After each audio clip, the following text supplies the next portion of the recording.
नमस्कार दोस्तों, मैं हूं जितेंद्र शर्मा। आज आपके सामने मैं लेकर के फिर से उपस्थित हुआ हूं स्वर संधि के ही एक और भेद को, जिसका नाम है वृद्धि संधि। दोस्तों, हम इससे पूर्व की वीडियोस में दीर्घ संधि को और गुण संधि को बहुत ही भली भांति पढ़ चुके हैं। अब हम आज की इस वीडियो के माध्यम से शुरू करने जा रहे हैं कि वृद्धि संधि क्या होती है, वृद्धि संधि की क्या पहचान होती है, वृद्धि संधि के कौन कौन से गुण होते हैं, कौन कौन से उनके तत्व होते हैं, उसके वर्ण कौन कौन से होते हैं, किन किन वर्णों को मिलकर के कौन कौन से विकार उत्पन्न होते हैं। ये सारी बातें आज हम इस वीडियो के माध्यम से बहुत ही भली भांति अच्छी तरीके से पढ़ने जा रहे हैं। तो बच्चों, दोस्तों, प्यारे मित्रों, आपने अगर अभी तक इस चैनल को सब्सक्राइब नहीं किया है तो इसे सब्सक्राइब जरूर कर दीजिएगा, बेल आइकॉन को जरूर प्रेस कीजिएगा, जिससे कि आने वाली पूरी अपडेट्स आपको मिल सके बहुत ही आसानी से। तो बच्चों, दोस्तों, आज हम शुरू करने जा रहे हैं स्वर संधि के तीसरे भेद को, जिसका नाम है वृद्धि संधि। दोस्तों, वृद्धि संधि है क्या, वृद्धि शब्द का तात्पर्य क्या है, गुण संधि और वृद्धि संधि में क्या अंतर है। देखिए, गुण संधि की हमने जब पहचान बताई थी आपको, तो गुण संधि में हमने पढ़ा था कि गुण संधि की पहचान वह होती है जहां शब्द के बीच में ए आता हो या ओ आता हो। यह हमने गुण संधि में पढ़ा था कि जब शब्द के बीच में ए आता हो या ओ आता हो तो वहां पर गुण संधि होती है। अब देखिए, जिस प्रकार के नाम से ही स्पष्ट है कि वृद्धि मतलब क्या होता है। वृद्धि मतलब गुण वाले शब्दों में वृद्धि हो जाना। वृद्धि हो गई मतलब क्या हो गई, ए का क्या बन गया आई, ओ का क्या बन गया औ। देखिए, वृद्धि हुई कि नहीं हुई, हुई ना। पाणिनि भी जानते थे कि इसकी क्या नाम वृद्धि है। देखिए, यहाँ एक मात्रा थी, यहाँ दो मात्रा हो गई, यहाँ एक मात्रा थी, यहाँ भी दो मात्रा हो गई। यही पहचान है। तो अब हम आपको बताते हैं बारी बारी से कि वृद्धि संधि आखिर होती क्या है। देखिए, वृद्धि संधि जो होती है वह क्या होती है। अब हम इसको पढ़ते हैं, आपको सूत्र की तर्ज पर हम आपको इसको बताते हैं कि क्या होता है वृद्धि संधि आखिर। देखिए, वृद्धि संधि जो होती है, महर्षि पाणिनि ने वृद्धि रेची, ये सूत्र है, एक सूत्र है वृद्धि रादैच, ये सूत्र वृद्धि संज्ञा करता है और ये संधि करता है, का कार्य दिखाता है। अब दोनों ही सूत्रों में कोई अंतर नहीं है। दोनों ही सूत्रों में आपको सिर्फ एक चीज को जानना है, एच को, कि एच क्या होता है। एच जो प्रत्याहार है वह कौन सा है, उसके अंदर कौन कौन से वर्ण आते हैं।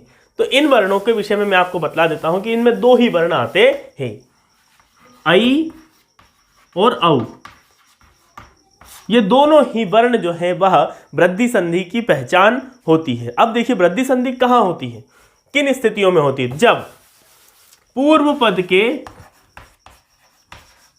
अंतिम वर्ण में आ हो या आ हो, पूर्व पद का जो अंतिम अक्षर है वो या तो आ हो या आ हो, तब, तथा उत्तर पद का प्रारंभिक वर्ण जो होगा वह क्या हो, ए हो, आई हो, ओ हो या औ हो। दोनों ही स्थिति में यहां पर वृद्धि संधि होती है। बस अंतर यहां होगा कि किन किन वर्णों के मिलने से आई शब्द का प्रादुर्भाव होता है तथा किन शब्दों के मिलने से औ शब्द का प्रादुर्भाव होता है।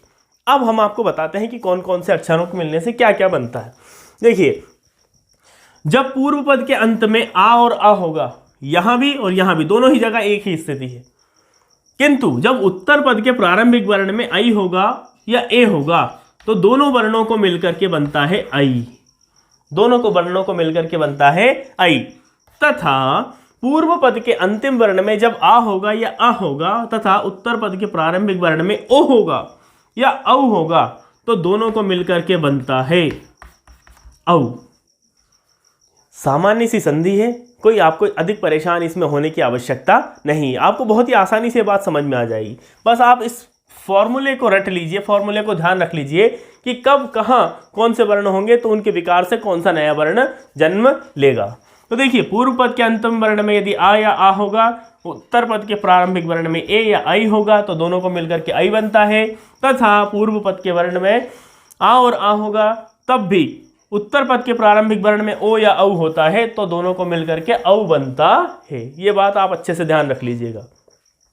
अब देखिए, मैं आपको इनके उदाहरण बता देता हूं जिससे कि आपको बहुत ही अच्छे से समझ में आ जाएगा कि उदाहरणों से ही किसी भी संधि को या किसी भी सिद्धांत को जब हम पढ़ते हैं तो उसके उदाहरणों से वो भली भांति अच्छे से समझ में आ जाते हैं। तो देखिए उदाहरण मैं आपको बताता हूं। देखिए सबसे पहला उदाहरण मैं आपको बताता हूं, मम धन एव। मम धन एव। अब देखिए मम शब्द का जो अंतिम वर्ण है उसमें देखिए आपको क्या दिखाई दे रहा है, आ दिखाई दे रहा है, तथा उत्तर पद के प्रारंभिक वर्ण में हमें ए दिखाई दे रहा है। तो अभी हमने जब सूत्र पढ़ा था, उसके फॉर्मूले को पढ़ा था, तो उसमें हमने क्या देखा था कि जब पूर्व पद के अंतिम वर्ण में आ हो तथा उत्तर पद के प्रारंभिक वर्ण में ए हो तो दोनों को मिलाकर के जो नया शब्द बनता है वो बनता है आई। इस प्रकार से यह शब्द बनता है ममैव। क्या बनता है इस प्रकार से? यह शब्द ममैव बनता है। देखिए आ और ए मिलकर के आई हो गया, दोनों मिलकर बन गए आई। मम का जो आ था और एव का ए था, दोनों को मिलाकर के आई बन गया। माँ हलंत था, माँ में आई जुड़ गया और वाह हो गया बराबर ममैव। ऐसा कैसे ही उदाहरण होता है तब धन एव। तब में देखिए आ है, एव में ए है, दोनों को मिलाकर के बनता है आई, बन जाएगा तवैव। बनता है नया शब्द तवैव। बहुत ही आसान उदाहरण है, आपको बहुत ही आसानी से समझ में आ गया होगा। देखिए अगला उदाहरण है लता धन एव। अब देखिए लता में क्या है, दीर्घ आ है। लता में जो शब्द है वह है दीर्घ आ, तो दीर्घ आ हुआ, यहाँ ए है। अब जो हमारी कंडीशन थी वो क्या थी कि जब ह्रस्व आकार या दीर्घ आ होता है तब पूर्व पद के अंत में, तब उत्तर पद के प्रारंभिक वर्ण में यदि ए होता है तब भी दोनों को मिलाकर के जो नया शब्द उत्पन्न होता है वो होता है आई। अब बन जाएगा, संपूर्ण वर्ण जब मिलते हैं तो बन जाता है लतैव। संपूर्ण अक्षर जब मिलते हैं तो नया शब्द का निर्माण ले लेता है, नया शब्द का जन्म लेता है, वो होता है तवैव या लतैव या ममैव। आई की मात्रा बीच में होनी चाहिए। अब देखिए ये तो हुआ आई का उदाहरण। मैं अब आपको औ के उदाहरण बतला देता हूं। देखिए अब औ के जो उदाहरण है वो किस प्रकार से हैं। जैसे जल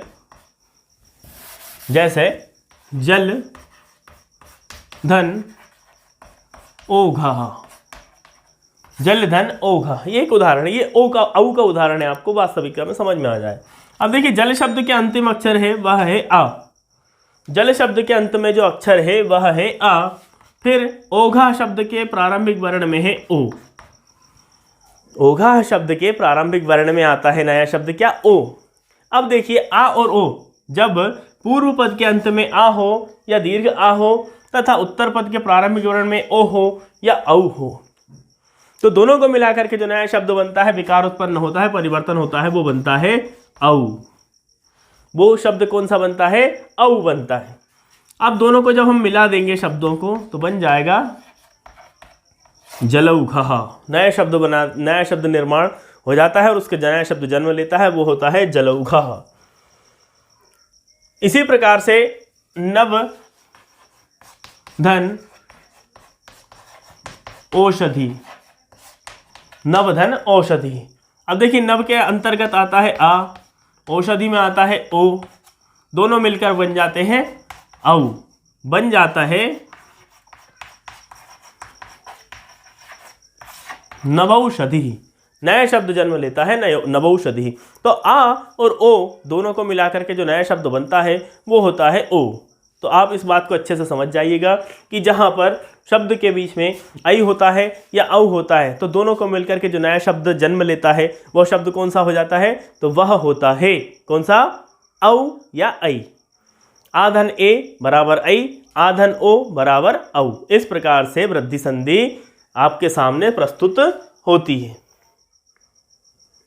तो इसमें देखिए आपको, मुझे नहीं लगता कि आपको किसी भी प्रकार की कोई समस्या आना चाहिए। बस हमें इतना ध्यान रखना है कि इन वृद्धि संधि की जो पहचान होती है वो होती है आई और औ।